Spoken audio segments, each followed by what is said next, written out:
नमस्कार, अन्नपूर्णा रेसिपी या चॅनलमध्ये आपले मनपूर्वक स्वागत। या ठिकाणी मी तोडली घेतलेली आहे आणि त्याची बारीक बारीक काप करून घेतलेले आहे।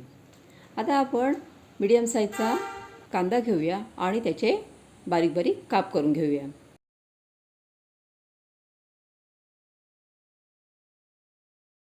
आता या ठिकाणी आपण तोडलीची भाजी करत आहोत, त्यामध्ये कोणताही गरम मसाला आपण वापरणार नाही।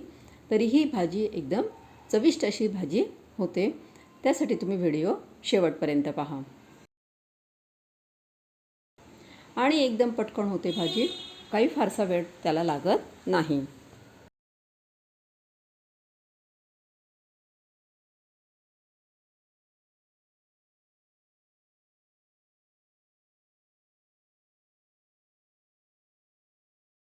आता इथे आपला कांदा चिरून झालेला आहे। त्यानंतर मी गॅसवरती कढई ठेवलेली आहे, त्यामध्ये तेल टाकलेले आहे। तेल गरम झाल्यानंतर आपल्याला त्याच्यामध्ये मोहरी टाकायची आहे। मोहरी तळतळल्यानंतर आपल्याला त्याच्यामध्ये जिरे टाकायचे आहे।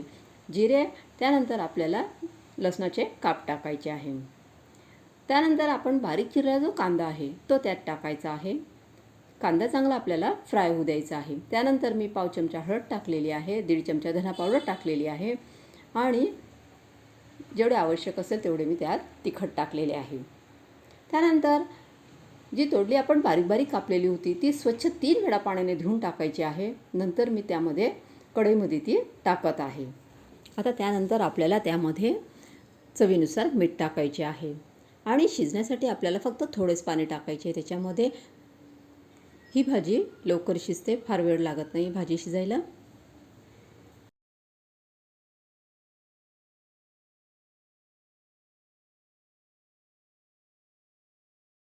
त्यानंतर आपल्याला त्याच्यावर झाकण ठेवून द्यायचे आणि थोड्या वेळातच ती भाजी आपली शिजून तयार होते। इथे तुम्ही बघू शकता किती मस्त अशी भाजी तयार झालेली आहे। अतिशय चविष्ट अशी ही भाजी लागते। या पद्धतीने तुम्ही नक्की करून बघा। माझी ही रेसिपी जर तुम्हाला आवडली असेल तर ह्या चॅनलला सबस्क्राईब करा।